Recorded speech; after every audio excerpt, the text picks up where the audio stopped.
Hello students, Assalamu alaikum. Vilatal is here today with a new topic, and that is indefinite pronoun and indefinite adjective. Students, today we are going to clarify the difference between indefinite pronoun and indefinite adjective. So let's start. Okay, so indefinite pronoun. First have a look at the definition of indefinite pronoun. The pronoun which denotes the number of objects in a general way is known as indefinite pronoun. Now students, to understand this definition you have to look at the word indefinite. आपको ये जो word है indefinite इसको समझना होगा कि what's mean by indefinite word, इस word से क्या मुराद है. So हम पहले देखते हैं कि what's mean by the word indefinite. एक होता है आपका word indefinite और एक होता है आपका word definite, and you know that both are opposite words.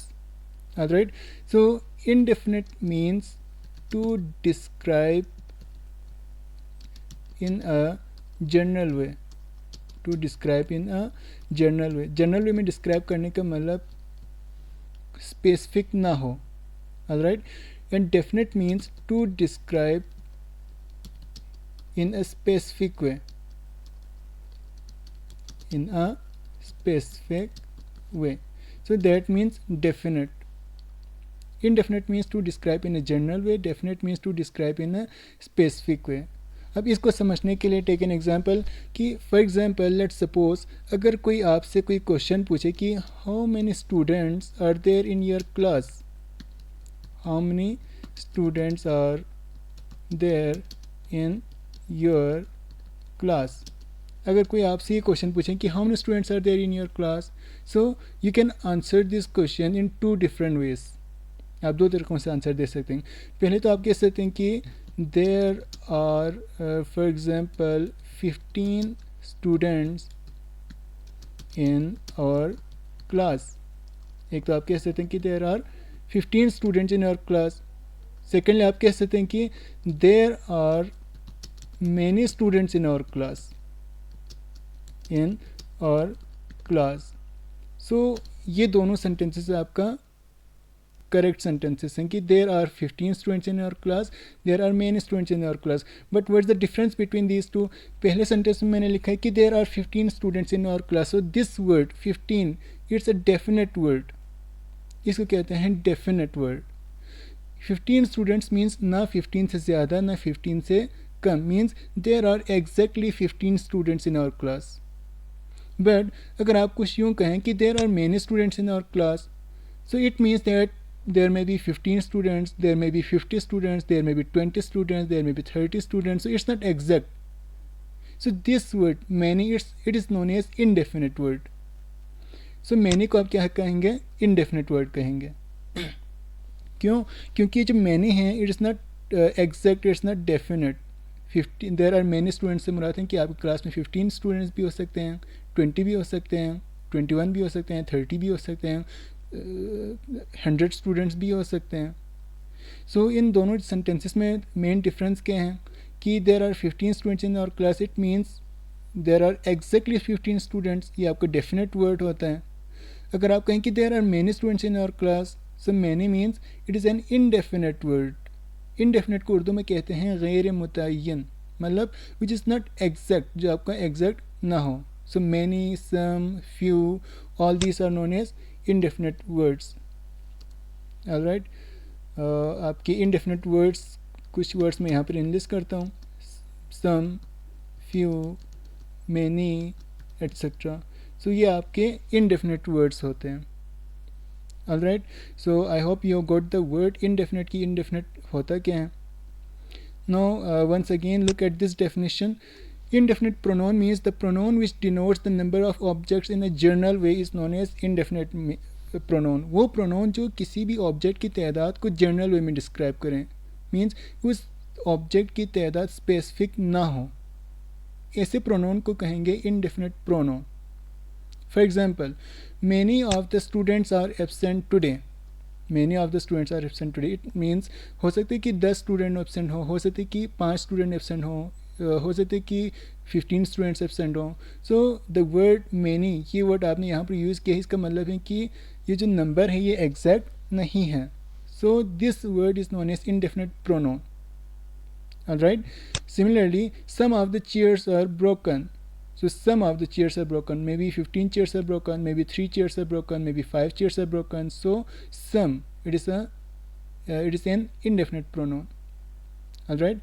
Few of the candidates got pass, means few of the candidates got success. So the word few, maybe 15 candidates got success, हो सकती है कि 10 students कामयाब हुआ हो। So the word few, it is an indefinite pronoun. So ये जो जितने भी words हैं, many, अच्छा, some and few, many, some, few, ये आपके indefinite words होते हैं। ऑलराइट, क्योंकि ये वर्ड्स आप तब इस्तेमाल करते हैं जब आपको एग्जैक्ट नंबर का पता ना हो, when you don't know the exact number, when you don't know the definite number of objects or persons, so you will use these words, some, many, few, and these words are known as indefinite words. लेकिन यहाँ पर जो main condition है, that is there must not be any noun just after the indefinite word. अब इन words को many, some, few, इनको indefinite pronoun कहलाने के लिए there is a condition, और कंडीशन ये है कि ये जो जितने भी इनडेफिनेट वर्ड्स हैं, जब आप इनको सेंटेंसेस में यूज़ करते हैं तो इन इनडेफिनेट वर्ड्स के फ़ौरन बाद कोई नाउन नहीं आना चाहिए। सो दैट इज़ द, ये जो कंडीशन है, that condition is the main difference between indefinite pronoun and indefinite adjective. ये जो जितने भी वर्ड्स हैं ये इनडेफिनेट एडजेक्टिव भी हो सकते हैं।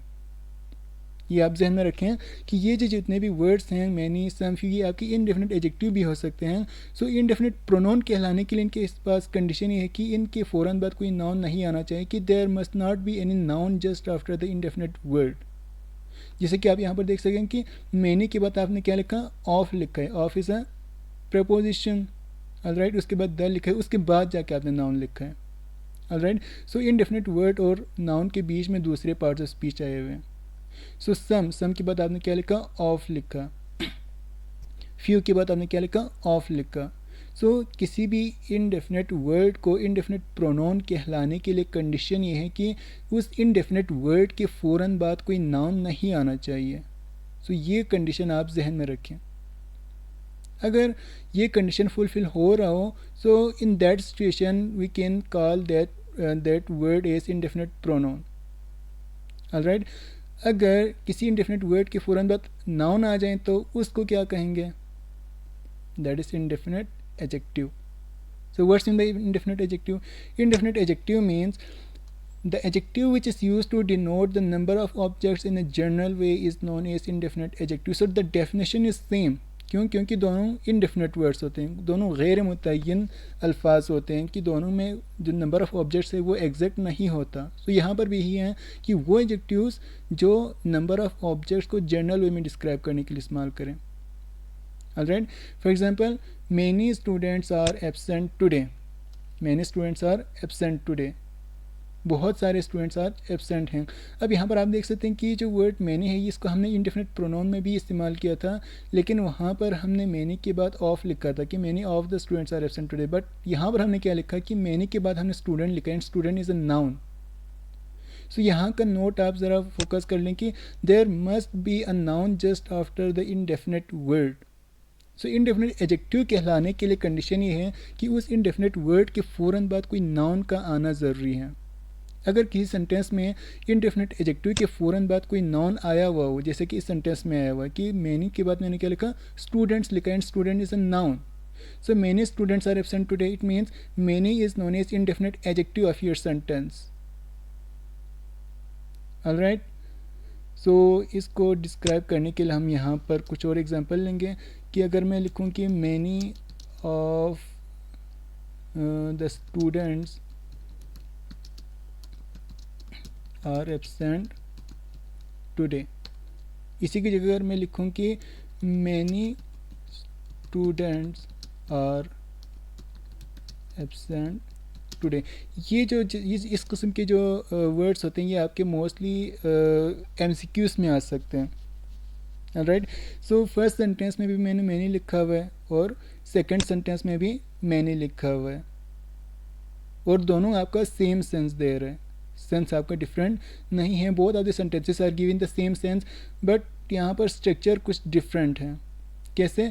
पहले सेंटेंस में आप देख सकते हैं कि मैनी के बाद मैंने लिखा है of, end of is a preposition, लेकिन दूसरे सेंटेंस में मैंने मैनी के बाद लिखा हुआ है student, and student is a noun.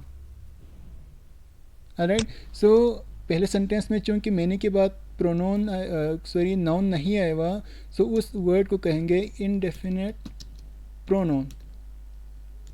So indefinite pronoun कब कहलाएंगे? जब उस इनडेफिनेट वर्ड के फ़ौरन बाद कोई नाउन नहीं आया हुआ हो, तो उस वक्त हम उस वर्ड को कहेंगे, उस इनडेफिनेट वर्ड को कहेंगे इनडेफिनेट प्रोनोन। लेकिन अगर इनडेफिनेट वर्ड के फ़ौरन बाद नाउन आ जाए, जैसे कि सेंटेंस में है कि many of the students, many के बाद क्या आया हुआ है? Student, and student is a noun. So अगर किसी सेंटेंस में मैनी के फ़ौरन बाद कोई नाउन आ जाए तो उस वर्ड को कहेंगे इनडेफिनेट एडजेक्टिव। ऑलराइट, सो इस सेंटेंस में जो मैनी है इट इज़ इनडेफिनेट एडजेक्टिव। क्यों? क्योंकि इसके बाद स्टूडेंट्स आया हुआ है, इसके फ़ौरन बाद स्टूडेंट्स आया हुआ है, and student is noun. Alright, so what is the main difference between indefinite pronoun and indefinite adjective? Main फ़र्क यही है कि अगर इनडेफिनेट वर्ड के फ़ौरन बाद कोई नाउन आए तो उसको इनडेफिनेट एडजेक्टिव कहेंगे, अगर इनडेफिनेट वर्ड के फ़ौरन बाद नाउन ना आए तो उसको इनडेफिनेट प्रोनाउन कहेंगे। ऑलराइट, सो यहाँ पर आप देख सकते हैं कि many students are absent today. So यहाँ पर जो वर्ड मैनी है it is indefinite adjective because there is a noun student just after the indefinite word. Alright, some of the chairs are broken. So once again there's a noun just after the indefinite word, so this word is known as indefinite adjective. Similarly, few candidates got pass. So once again you can see that there's a noun just after the indefinite word, so few it is known as indefinite adjective. So अगर किसी indefinite word के फ़ौरन बाद noun आ जाए तो उस indefinite word को क्या कहेंगे? indefinite adjective कहेंगे। So you just note here that is the main difference between indefinite pronoun and indefinite adjective. So there must be a noun just after the indefinite word to be called as indefinite adjective, and there must not be a noun just after the indefinite word to be called as indefinite pronoun.